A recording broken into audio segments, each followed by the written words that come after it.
Well, hey there, sweet peas. Welcome back to Friendless. I'm your host, James Avramenko, and it is the end of September. As Billy Joel Armstrong is woken up again and spooky season goes into full effect, I wanted to celebrate a pretty major landmark in my life. I'm about to hit 1 year sober. So using that as a jumping on point, I'm going to spend this episode discussing my journey through that, as well as some of my favorite emotional regulation tools and tips on building a support system of your own. All that and so much more, plus this month's batch of listener questions at the end. It's going to be a real treat. So for now, lean back, get comfy, set your volume at a reasonable level, and let's get to it here on Friendless. Way back in the day when I was working in this place called Barkerville, which, if you're not familiar with it, it's like one of those, it used to be a gold rush town. Its big claim to fame was that it was the largest city north of San Francisco, like during the gold rush era. And now it's like a living museum where actors go up in the summer and they, I'm the miner, I'm the this and that, and one of the people I was working with, he said this thing offhandedly one day that has really stuck with me, where he described his life as long days, short years. And that quote has really been popping up a lot in my mind recently, especially in the context of realizing that it's already been a year since I decided to get sober. Because, in so many ways, it feels like it was yesterday. And in so many ways, it feels like it was a completely different lifetime ago. I was just talking about it with Jazz on a recent episode about how, they were saying as you get older, each year takes up a smaller fraction of your life. And so it ends up kind of holding a smaller impact in the grand scheme of things. And this kind of concept of like aging and what is it I've done with my life up to this point and what is it I still want to do, these are things that are really holding a lot of space in my thoughts these days. And, historically, these thoughts have come with a lot of shame and a lot of pressure. They've come with a lot of feelings of inadequacy and embarrassment and feelings like I'm not enough, right? And upon reflection through the year, I've realized that these thoughts were very much feeding my drinking and my drug use. And they were feeding that dark cloud that was kind of built over me. And the fact of the matter is, I had every right to be depressed. I'm not going to beat myself up for taking what inevitably is kind of one of the easier routes, which is to numb yourself and to disassociate. But the last couple of years have been fuck of a ride. Divorce is no joke, and it's not like you sign the papers and it's done. There was an incredible amount of just brutal mourning that came out of that period. And then I kind of tricked myself into thinking that I was out of it, and I got myself caught up in a whole new cycle of just chaos and abuse. And I think I became kind of a walking example of the concept of like intellectualizing over embodying, in that I spent a lot of time right after my divorce reading a lot of books and getting to know a lot of terms and getting to understand why this happened, why that happened, on, and thinking that my eyes were wide open, and only realizing later that there's a big gap between understanding something and then actually embodying and enacting it. And I think that's what ended up coming out of the last couple of years, is finding out that the process of actually changing your behavior and the process of actually changing your mind is not, ironically, something that you can only think about. It's something that you actually have to practice day in, day out, over and over again, and allow yourself space for what that entails. It's practice. You're not in an actual tournament. This isn't a competition. This is just a matter of just staying alive. And so what we do in practice is we learn the technique and we try it out and we fail miserably, and then we try it again and again and again and again. And gradually over time, these things become more natural and more second nature, and then it gets to a point where you're not thinking about it anymore. I've really gone back and forth in my mind around if I want to tell like the total story of my sobriety. I don't think that the sort of details are actually all that important. I remember a couple years ago reading a story about kind of trauma processing and talking about how when we tell the stories, it's actually just kind of a self-regulating technique. It's a way for us to kind of calm ourselves down and to slot ourselves into the narrative that we create, because how we experience reality is subjective, and how I experienced a moment is purely my perspective. It's not the truth of what happened. It's not the reality of what happened. It's just my reality. And so inevitably, when we tell stories, we get things wrong because other people were there. They felt other things. They thought other things. They experienced other things. They made other assumptions that you did based on the information that they had, right? And so, um, you know, I don't think I want to get into the like, so there I was, day 4, blah, blah, blah, but I think I wanted to share in starting this sort of like what it is that actually kind of clicked for me, because there was a few steps to it in my decision to get sober, and it was kind of a couple things all coming to a head at the same time. The relationship I was in was coming to a crashing burn, and we were still doing this really fucking awful thing where we were trying to stay connected and we shouldn't have, and I was in absolute trauma brain, and so I was like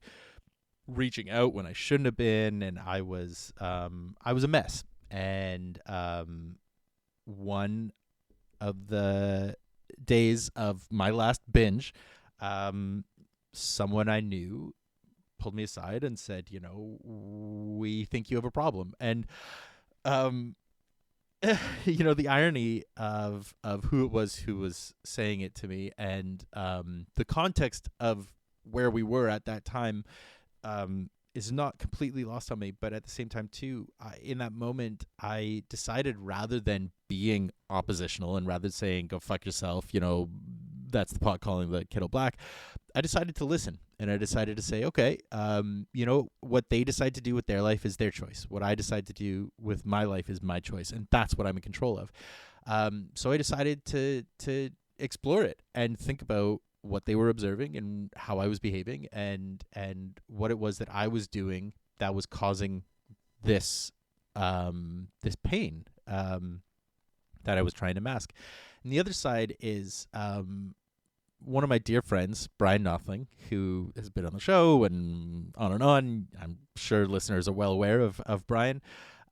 He had this TikTok that I come back to every now and then. It's one of my favorite posts that he's ever made, where he says, if you're ever considering sobriety, or if you think you have a problem, try and stop. And if you can, that's great. Sorry, this video actually makes me quite misty. If you think you have a problem, try and stop. And if you can, that's good. Take that as a good sign. And if you can't, take that really seriously, because that means this is now beyond you.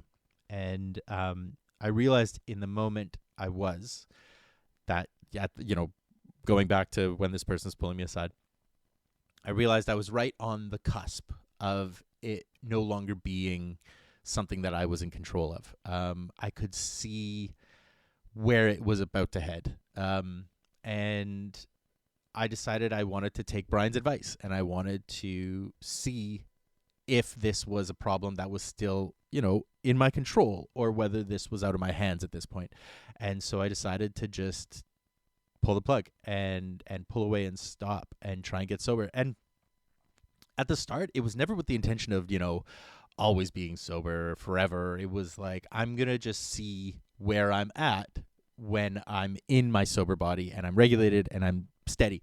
And I didn't realize what an absolute nervous system hell I was going to go through those first couple months.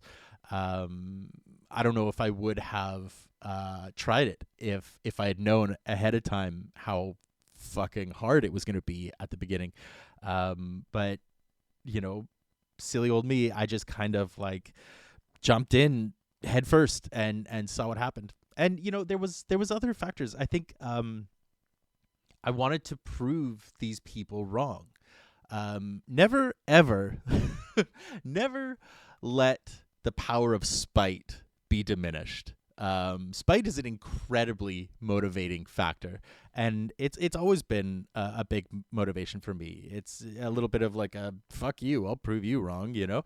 Um, and you know, I wanted to prove to these people that I was in control and that they didn't know what the fuck they were talking about, and maybe they should take a look at themselves before accusing me, right?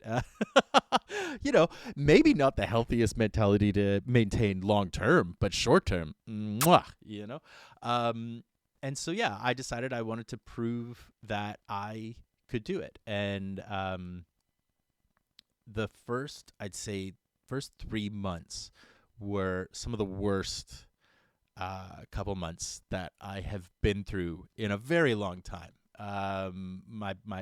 Just my body being able to feel everything again was way too much for me. The thoughts, you know, not being able to sleep, the looping, just these thoughts of fear and panic and loneliness and isolation, and the fact that I was going through it alone. You know, there was nobody else in the initial phase that I could lean on, who was going through it. I was hanging out with people who were still drinking. I was hanging out with people who were still using, and so I had no one else in my direct circle that I could come to and say like, "Holy fuck, how's this for you?" You know. And that entire winter, you know, from October to January was hell. It was just daily, ongoing hell. It's all I can really describe it as. It felt like I was in this like limbo where every feeling was so intense that I had no idea what to do with it, and I was just completely shut down. And the funny thing, the funny thing about pain like that is that it really clarifies a lot of things. Without going into too many details, I am somebody who has dabbled in let's call it impact play, and I find it staggeringly regulating. There's something really, really calming about pain, for me at least. And when you're going through that level of intense, continuous pain, it really opens your eyes, or at least it really opened my eyes. And I got to really see who was actually there and who just said they were and who showed up and who backed off. And you know, that's not something that comes easily. These are not, again, it's coming back to this thing, you know, change is not comfortable and it's not safe. And so you have to get good with being in a pretty much perpetual unsafe situation, while not actively making things more unsafe, which is something that I very much did. You know, I continued to really push for connections that I shouldn't have been. And God, I just, you know, looking back, I was just a chaos. I was fucking chaos embodied. I couldn't think. I couldn't string thoughts together properly. I was so lucky that I had so many interviews pre-recorded, because I would have been an absolute mess on the show conducting interviews in that phase. You know, all I had to do at that point was record the intros and the outros, and it was like, if you go back and listen, they're psychotic. What I found though is that as that intensity, and it did continue, as it continued, and it didn't level off and it didn't go away, I started to realize that I was still alive, that it wasn't killing me, that it wasn't the thing, you know, that I thought it was going to be. And the more I learned to tolerate it, and we're going to talk about that a little bit more when we get into these regulation tools, you know, the ideal of tolerance, the more I learned how to tolerate that pain and the more I learned to realize that my process is not with the intention of no longer feeling these things. My process is with the intention of learning how to hold these feelings and not act out on them, and not try to kind of shift the blame anywhere else, and instead just sit with it and be with it myself and learn how to hold it. And I learned that real quick last winter when I found myself pretty alone in these moments. And when I say alone, I want to be really careful around that, because looking back, I've realized, I had a whole system of people behind me. I had a whole community of people behind me. It was that I was so deep in my own pain that I wasn't reaching out. And this is something that I think it has become a real central thought for me throughout this entire show. 7 years of doing this, I've realized that myself very much included in this, but I observe it in so many people, is we're all so lonely and we're all so isolated, and we keep on waiting by the phone and waiting for other people to reach out and invite us out and say, hey, how are you doing? And, that's godly when people do that. If you're somebody who reaches out unprompted and says hi or how are you doing or anything like that, that is a genuinely godlike behavior that the vast majority of us don't do. And I know I don't. And the other side of that is, if I'm feeling lonely, I have been training myself to reach out and say, hey, do you want to hang out? Being the friend you want to have in this world, right? It's kind of a play on that. Be the change you want to see in the world, right? Is like, be the friend you want to have. And that's something that I've been really practicing this year, is not waiting for others to include me, but instead essentially just include myself. I remember I had this friend when I was a kid. I won't use his real name. We'll call him George. George was this kid who used to always call to see if he could come over. And I remember as a kid, my mom would always be like, oh, that's so weird. And I, being a kid, you don't know better. You think, yeah, that must be so weird. But looking back, I think that that's such an incredible choice on his part. Good old George. Is that, he wanted to see someone. So he reached out and was like, hey, we can't hang out at my place, but can I come over so that we can hang out? And I think that's great. And I'm trying to embody that lately. It's tough because, where I live is way the fuck out in the boonies of Vancouver, and nobody wants to come out to Marpole. So I have to kind of be the one going out and doing that. And there's some resentment to that, but also it's fun. It's fun to get out of the house. It's fun to go outside. It's fun to see people. So I think that's one of my main takeaways is if you want to be connected, you should be building those connections, not waiting for other people to build them for you. And then, the thing about sobriety is that it does, how do I put it? It's not that it gets easier. Although in a way it does. In a way, as each month passed, as I checked off the boxes of a month, 2 month, 3 months, 6 months, in a way it does get easier because you build momentum. Just like anything else. It's so much harder to start something than it is to continue doing something. And so, as the time passed, I my confidence grew, and my, the benefits that I started feeling grew, and the pain was very much still there. Why I was using was very much still there. Why I felt like I needed to numb myself was very much still there. But as my body came more online, I started to feel like it was maybe more worth it to stay sober than to go back. And that, I guess, in a way is, quote unquote, easier. And then it became this kind of ongoing process of very minute challenges. Something that my therapist was really adamant about was to not challenge your security just because you feel confident in the moment.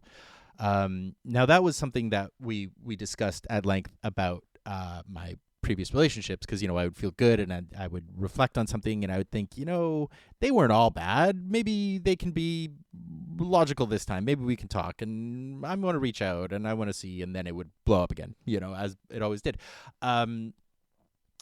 Because that was a stupid idea. If you break up with somebody, stay broken up. It's never a good idea. But I ended up really looping it back to my sobriety with this thought of like, there will be days where it feels so much easier than others. And on those days you think, yeah, I could go out, I could do this, I could do that, maybe I could have a drink, whatever, and you start thinking of these like allowances that you don't realize are actually you trying to, in one way, sabotage, but in another way, like you're trying to see where the boundary is. And so you start setting little challenges for yourself. And I think that in a certain light is really important to do, but I think you have to be really cautious, and you have to be really mindful of what the challenge is, and you have to be really mindful of what the actual parameters of that challenge is. Obviously we grow and we change through challenge like this, but if it's too much too soon, then it backtracks you. So for me, it became about these little tiny steps of, okay, I've been sober a month. Let's go out dancing for a night. Let's see how that feels. Ooh, that didn't feel good. I'm not going to do that for a while, Okay, let's go to a bar and, watch a basketball game with a friend. Okay, that actually felt really good. Let's okay, we can do that. It's tiny little steps it's almost like, I guess in a way, it's like exposure therapy of just finding ways to keep yourself safe at all times. I would go out and, my friend Gavin and I, we would do these really fun things where we would go to like birdhouse events, but we would go right when they opened. So we'd go like right at 10 o'clock, and we'd kind of mostly just sort of sit around and drink water for like an hour. And then as soon as I started feeling overwhelmed, we'd leave.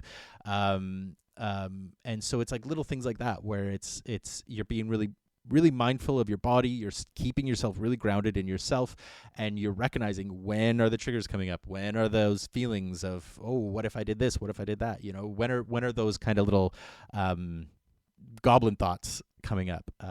Edgar Allan Poe has this great quote that I learned from doing this play Debts years and years ago.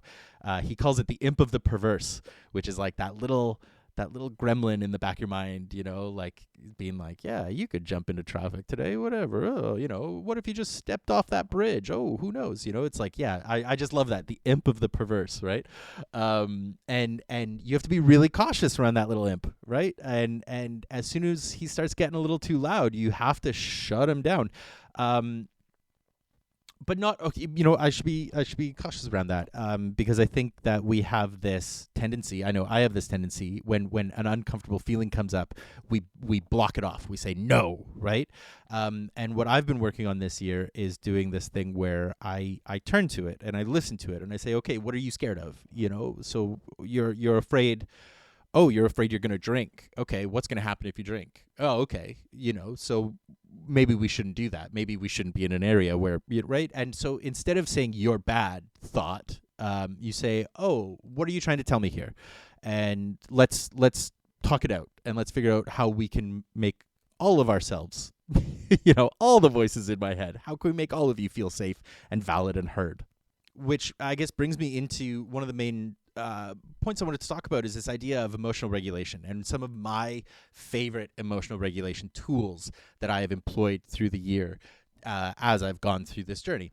So when I say emotional regulation, what I'm talking about is the process that we use to manage and respond to emotional experiences in appropriate and adaptive ways. So these are strategies to amplify, maintain, or decrease emotional response. At least that's the Google definition of it. Now, I'm somebody who has a very intense emotional response, with all the different alphabet, all the different letters I've got, ADHD, BPD, ASD, RSD, all kinds of fun things. What that causes me to have is a really escalated, like a hair trigger emotional response. And my emotions get really intense on all the spectrums. So I can be really, really happy, and I can be really, really sad, and I can be really, really angry, and I can be really, really, just the ups and downs, right? So you may not have that same kind of tsunami wave of emotions as I do, but we all get emotionally dysregulated at times. It's just, to what degree and what severity is dependent on the person. And it's been my experience that the more in tune with my emotions and the more understanding I have for not only, what triggers them and what exacerbates them, because honestly, that can change day to day. It can depend, what have I eaten today? Have I eaten today? How much sleep did I get? What am I wearing? Who's talking? What else? What other noise is going on? There's so many other factors that can trigger things.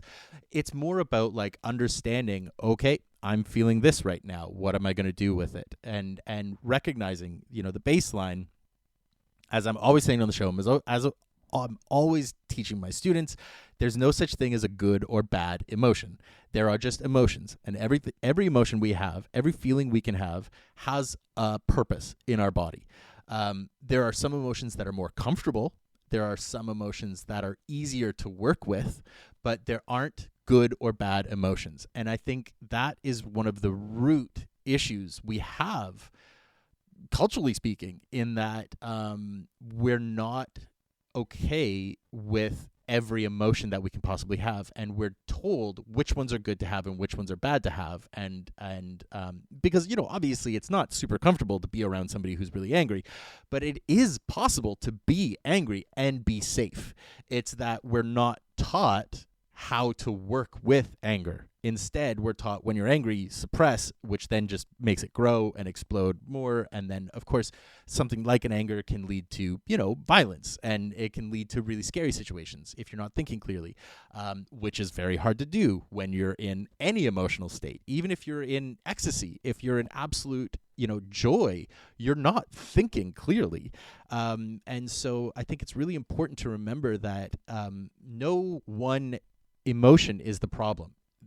Any of them can be a problem, because any of them can cloud our judgment, can cloud how we make choices. So the more aware you are of what emotion you're having in the moment is, and what you'd like to do with that emotion, the better. I learned this fascinating factoid, I think last year, I can't remember where, but it says that if you were to feel an emotion, let's say, an emotion gets triggered and it enters your body and it begins to work through your system. That emotion only lasts, if you sit with it and work with it, it only lasts about 90 seconds. That's it. So, I'll ask that question in class sometimes. I'll be like, how long do you think an emotion lasts? And people will be like, hours, days, seconds, whatever, because we don't know how to work with our emotions. And just like anything, if you ignore something, if you push it away, it gets louder next time. So if you say, oh, I feel angry, I'm going to ignore it, then it's going to come back as real angry. And if I'm going to keep ignoring it, then it's going to come back as rage. Then it's going to come back as fury, because it's going to build. But if you sit with it and you go, oh, I'm angry right now, I'm going to do something about this in a healthy, constructive way, that emotion is only going to last in your body about 90 seconds. And that's it. And then it's going to be gone. And then you can go on with the rest of your day. The first practice is probably one of the most stereotypical ones, but it's mindfulness and meditation, especially. Now, I do a few different types of meditation because I find that different styles help build different techniques. And so for something like emotional regulation, I think mindfulness meditation is the most helpful. The type where you sit, you focus on your breathing, you feel the air come in and out, and you really train your body to listen, or excuse me, you train your mind to listen to your body and what's going on. You feel the pieces of you one at a time, and you really isolate and you really focus. This, over time, the more you do it, the easier it becomes to recognize what's going on within your body. the thing is, I like to do a daily meditation practice, but I don't always want to focus, which is where my other favorite meditation style comes into play, mantra meditation. There's a version of it, transcendental meditation, TM, that is really popular with, like, I first learned about it from like David Lynch and all that, but I did a workshop a couple years ago where, like, I got a mantra, and I did the initial practice, and I do it. I will admit I have slacked on my practice recently, but I try to do it at least once a day, where I just sit with my mantra. And what's nice about that style is that it's not actually about focusing on anything. It's the exact opposite. It's about sitting and allowing the resonance of the mantra to just sort of echo within you, and just breathe with it, and kind of release focus. So it's almost the polar opposite of mindfulness meditation, and I think both are fantastically helpful, but they do end up helping with different kind of cognitive shifts. Now, if you don't meditate and you want to try it, I really recommend, there's this fantastic app. There's two apps, actually, that I would recommend. If you want to get into mindfulness, Balance is a fantastic app. And if you want to try mantra, Oak is one I would recommend. They're both on iOS. I don't know about Android. Fuck Android, but... I'll put some links in the show notes if you'd like to try it out. Now, you don't have to meditate. You don't have to do anything. But if you want to really distill it down, one of the most helpful regulating breath techniques is short in, long out. They recommend like 4 in through the nose, you hold, and then out through the mouth for 7.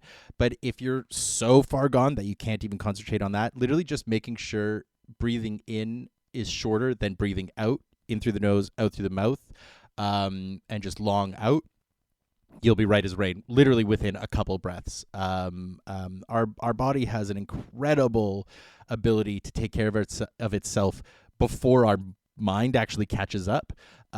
So if you do a couple of those, short in through the nose, long out through the mouth, your body is going to settle down real quick. And then the mind is a whole other thing, but be gentle with it, because it's trying.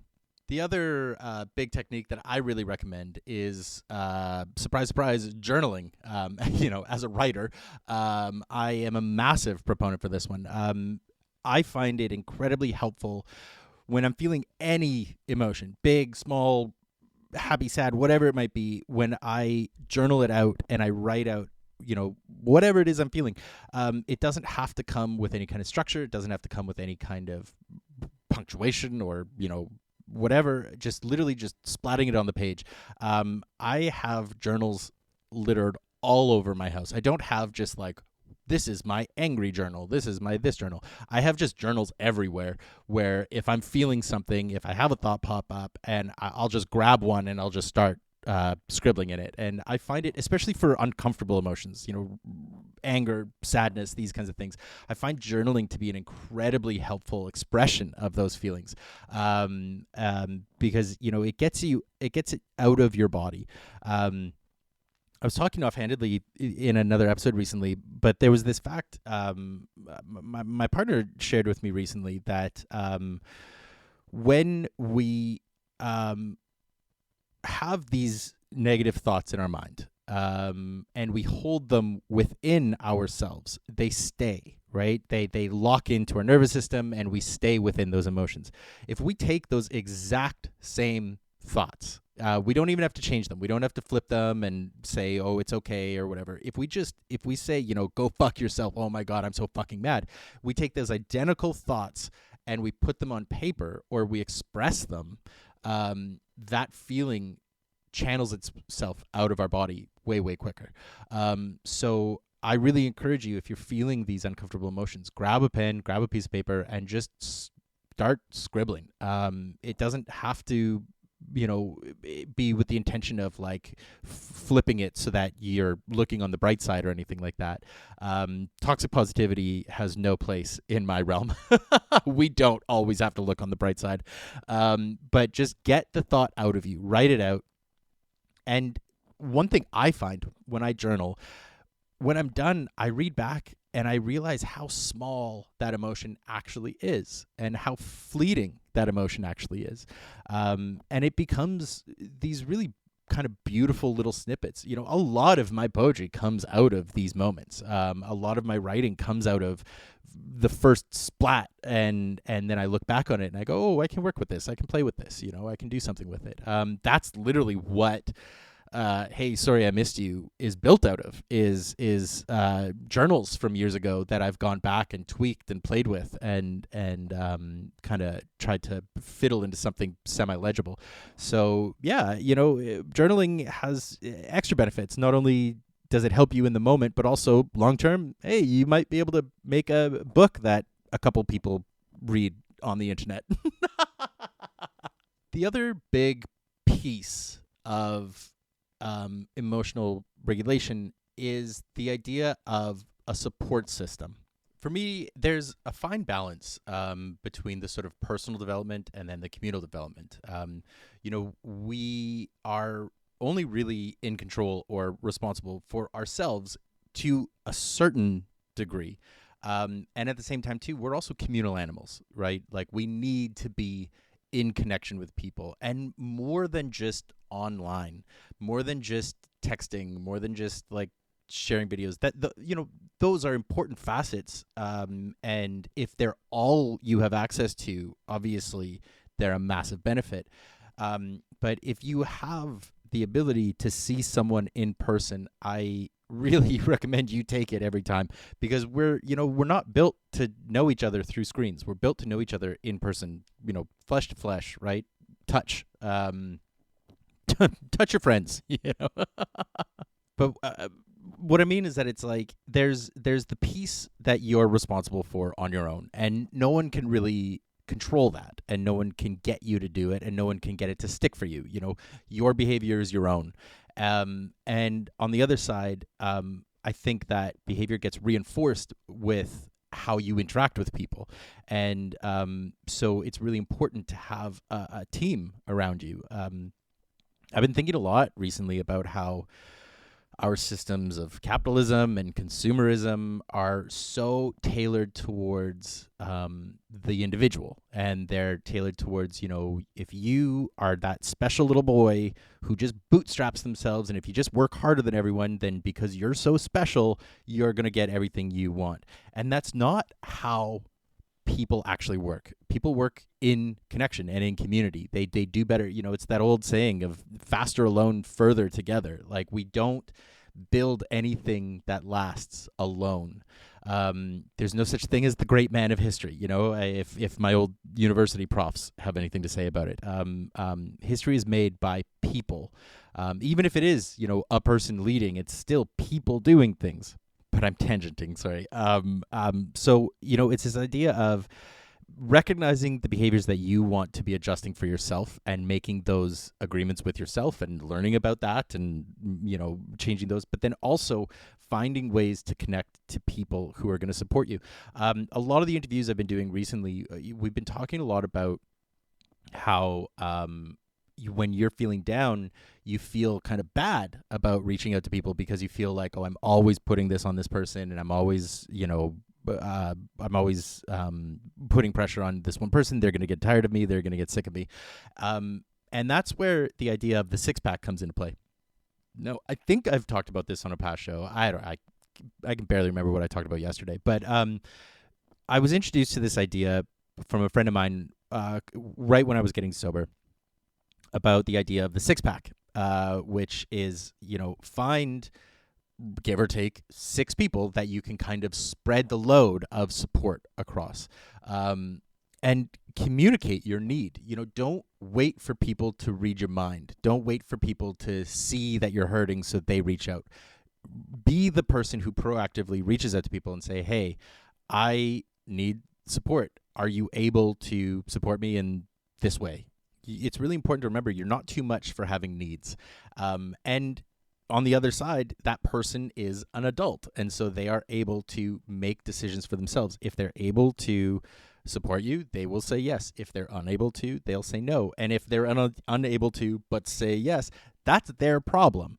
That's their codependency that they need to get good with. It's not on you to monitor other people and to make decisions of your needs based on their needs. That's codependency, and that is something that you need to just nip right in the bud real quick. And that, of course, is the other side. If somebody comes to you and asks for support and you can't give it, be honest. It's always, always, always going to be better to say, I'm so sorry, I can't help you right now, than to say yes, burn yourself out, and then inevitably become resentful or become,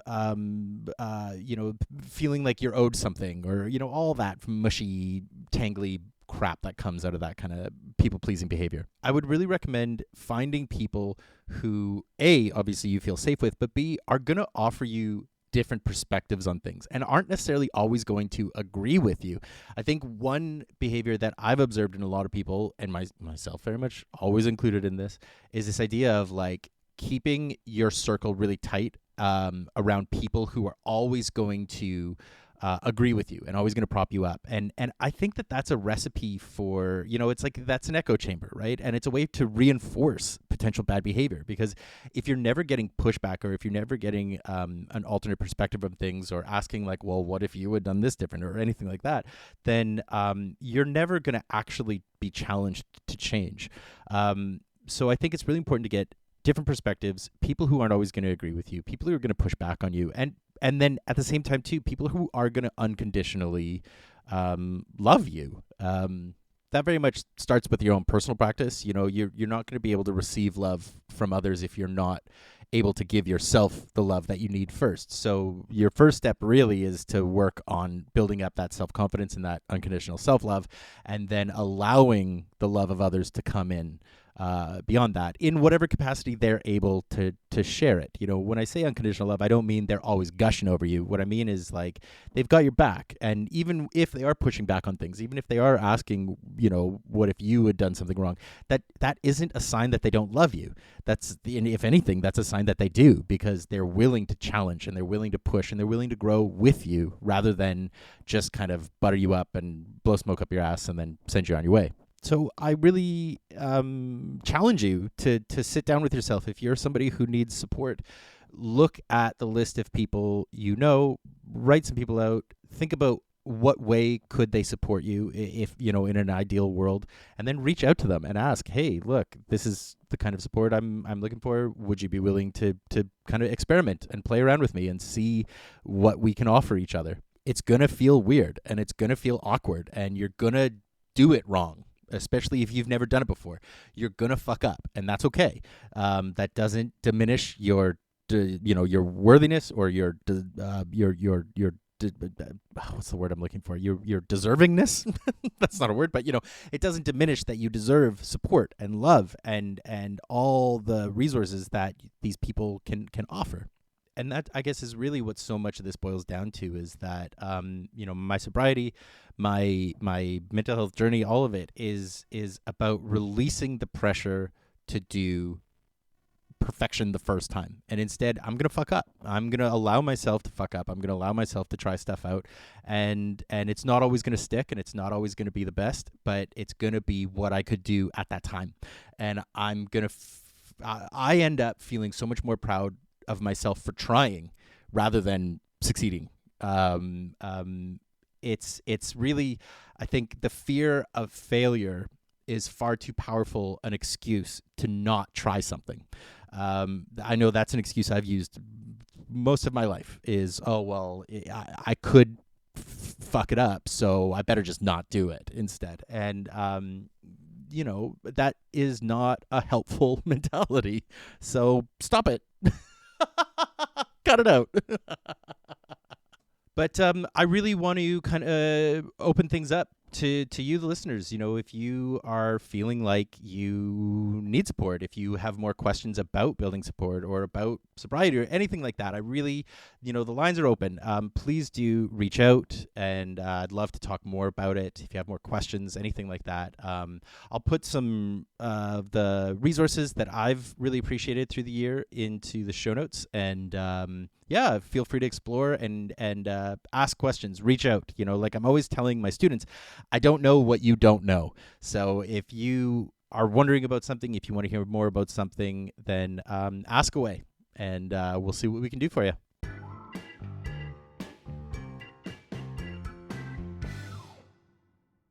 Okay, so that big spiel is in the bag.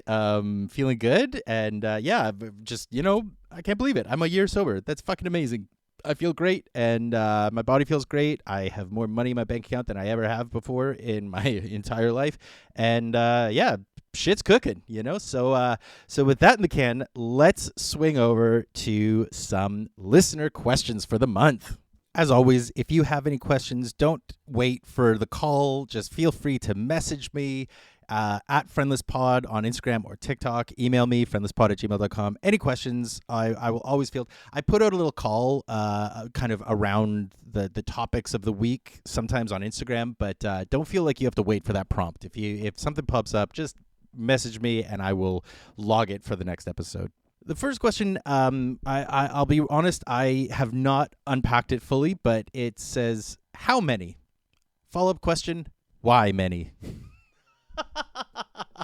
I replied to the person asking it for them to kind of say more, but their response to that was just a laugh. So, I think this is a really important question. Maybe this is one of the most important questions of our times, but unfortunately I don't have a strong enough answer that I can really confidently give to you right now. I'm hoping someday I'll have a clearer answer on how many and why many. Next question is, what is your go-to comfort source to get warm fuzzies? It's my favorite time of year. It's fall. The weather's changing. It's getting cool. The summer in this apartment is scorching hot. I finally had to break down and buy air conditioning. This is my third summer in this apartment, and I finally invested in some aircon. And so in sort of recent time, I haven't really needed to get warm fuzzies because it's been so goddamn hot in here. But the weather's changing. I have busted out my thick reading socks. My absolutely beloved long johns. I love wearing thermal underwear under my pants. It's my favorite thing in the whole world. But those are just like getting warm. I guess to get the fuzzies, it's all about my stuffies. I got a little collection of Jellycats and other assorted stuffed animal brands. I got this giant Snorlax from Costco a couple months back that is just like the perfect snuggle buddy. So when I'm feeling down, I will literally just kind of encase myself in stuffed animals and just really let the autism fly. Oh, actually, there's also from Muji, I got this awesome, like, big squishy pillow. It's kind of built for the same job as Snorlax, and it was way too expensive, but I love it so much. It's really like it kind of oh my god, what is the word? It like kind of contorts as you squeeze it, and I love it. So yeah, Muji, shout out Muji, hell yeah. The next question is, has your sobriety inspired others' sober journey? And is there anyone whose sober journey has inspired you? This is a tricky one because, I'm not directly in the Alcoholics Anonymous program, but I do know people who are. And obviously, one of the two words in the name is anonymous. So it's tough to name names. I don't know if I have inspired anyone. I hope I have. If I have, let me know, because I'd love to hear from you. I know I talk about it a lot. I know many of my friends are testing the waters around it. And I lend them my perspective as often as I can. And I just, I'm not somebody who says you should be sober today. That worked for me, just because of my circumstances, but I'm a much bigger proponent of, harm reduction and just making it work for you, than I am about like direct absolute sobriety. So when I talk to my friends about it, I'm often just saying, well, like maybe try, see what feels right. Maybe if this isn't feeling good, maybe cutting back, whatever. There's lots of different tactics you can employ, that you can kind of just spitball, count your drinks, cut yourself off, you only drink on every other day, whatever it is, But yeah, so hopefully I've inspired people. I don't know. Like I say, let me know if I have. In terms of other people, again, I can't name names, but yes, there are a couple people. Obviously I talked earlier in the episode about all the support that Brian gave me, and I really hold him up as somebody that I am so inspired by him, and I continue to be so awed by his work ethic and his tenacity and his dedication to everything. I love him with my whole being, and yeah, he's definitely somebody who I hold up as a I guess a role model, or as somebody who I want to live up to, so yeah. Keeping on the sobriety track, do you still feel the need to be unsober, or has that feeling passed? It depends on the day, Like I was talking about earlier, those feelings don't go away. They're just, you could just tolerate them a little bit easier. And I really, as they say in the program, you just take it day by day. And today I'm sober, and I don't know what's going to come tomorrow or next week or next month or whatever, but I know today I am. And there are days where I think about it. There are days where it's really tough, and there's days where I really question, what am I even doing here? But it does seem for me to have gotten easier, and I don't want to be so cocky as to say like it'll never come back, because who knows. But I know for me, I feel clearer than I have in years. I feel just more alert, more cognizant. I feel like I can carry more on good days. There's still really bad days, because there's also still other shit going on in my body, right? But but yeah, I think those thoughts are still very much present, but they're quieter than they have been in the past. Here's a really great one. Are you still going hard on the milkshakes? I have had to put milkshakes to rest. Actually, that was a piece of advice. I must have talked about it on the show, but that was a piece of advice that Brian gave me. Actually, he said anytime you're feeling a craving, do two things. He's like, he said, what you're doing is you're looking for connection, and you need sugar. So hang out with somebody and give yourself a sugar treat. And so my way of doing that was I would always order milkshakes, because I didn't really like cake. He'd always say, eat a piece of cake. I'm not a big cake guy, so I got milkshakes instead. And ooh, the farts. It was having a really, really negative effect on my dating life. As well as like on my toilet. So I have had to cut back on milkshakes. I do still get I'll always fuck with a Wendy's Frosty still, but I have been cutting back. I've been eating a lot of sour soothers. That's been my go-to lately, is just chomp back a few sour soothers. I actually found out that sour candy is a really good replacement for self-harm tactics. So if you struggle with that and you don't want to get those awful elastic bands, eat Sour Patch Kids. Brought to you by your local untrained podcaster. Do not take me for any medical advice. I'm so sorry, everyone. How about this question? Have you found any new or surprising sources of support over the past year? Yeah, actually. I was someone who was... I always rolled my eyes at Reddit. I always thought Reddit was just the corniest, stupidest, lamest, all the words that are derogatory for a message board website. And over the last year, I have become pretty active in a couple boards. I started out in a BPD support group, actually, that I've really come to cherish, and I've joined a few other sober boards, and I'm like starting to recognize people, and we're starting to chat, and we're starting to reply to each other in threads, and it's really fun and really nice.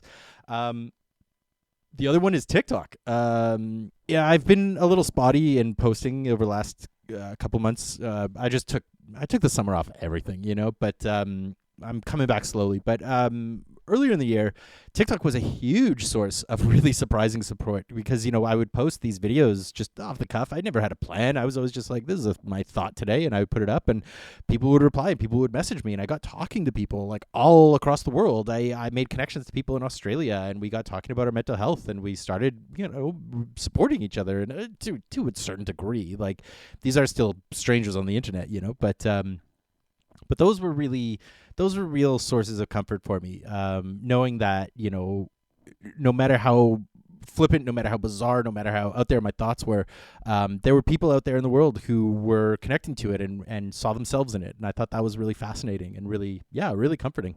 I think the other one is I think I've surprised myself in how I've built my own internal support system.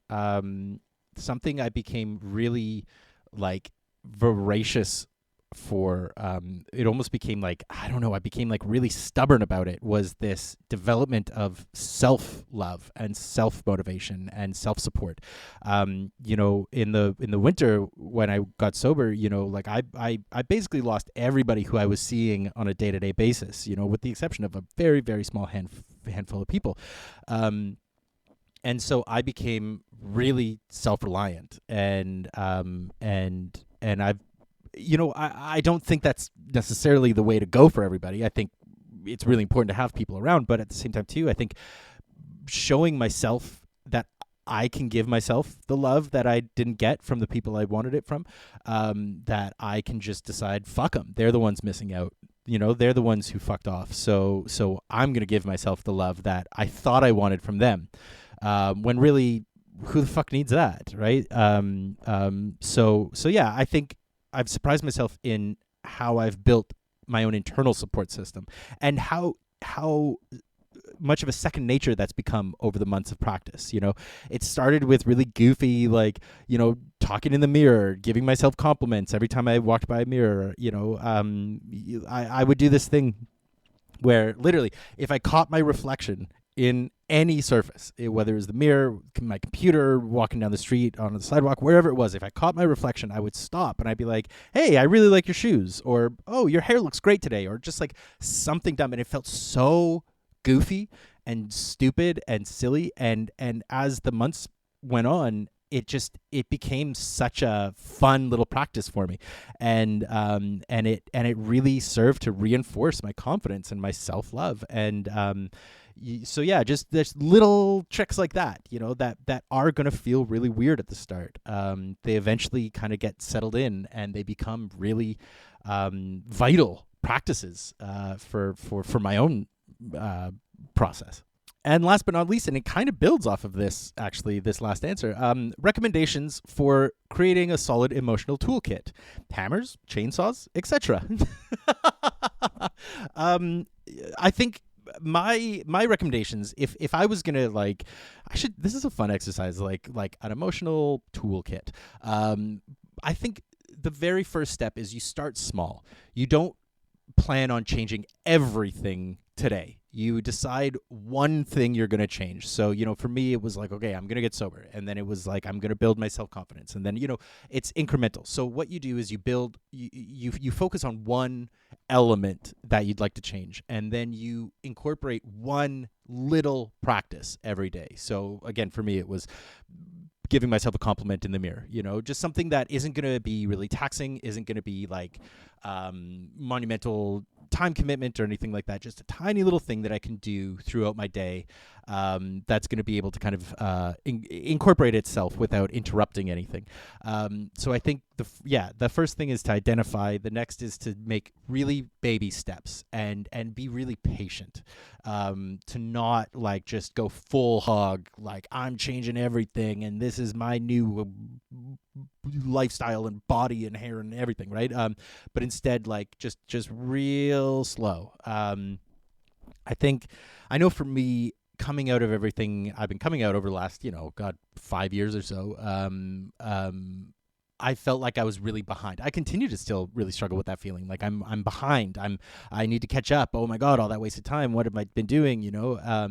And really actively pushing back on those thoughts and really actively and like almost like non-negotiably slowing myself down. That's been an incredible resource for me. So I think patience is another big tool. And then what we've been talking about, get your six pack, build some support systems, practice communicating, practice asking what you want and how people can help you, and practice being really clear. Practice not devaluing yourself. Don't start something by saying, "Hey, sorry, could you," just say, "Could you do this for me?" And leave it there. Always keeping in mind that thought of like no is a full sentence. It can be the same thing on the other side. Clarity is simple, and it's about directness. Could you do this for me because I need this, right?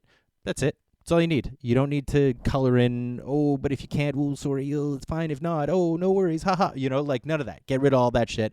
Clarity. I think that's, practicing your communication. I think those are your first kind of steps.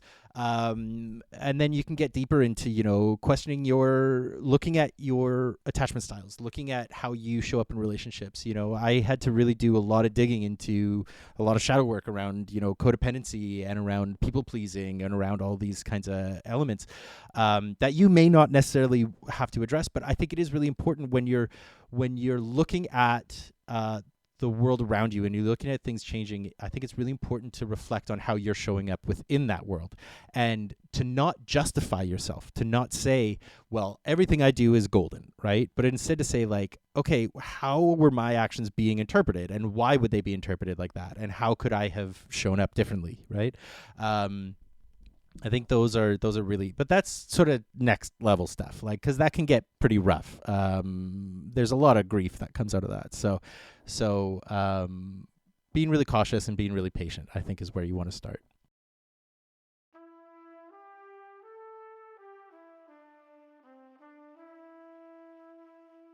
But that is going to do it for this episode. Thank you so much for listening. I had such a blast recording this. It's fun to kind of like reflect back and be like, holy shit, it's been a fucking year. Holy shit.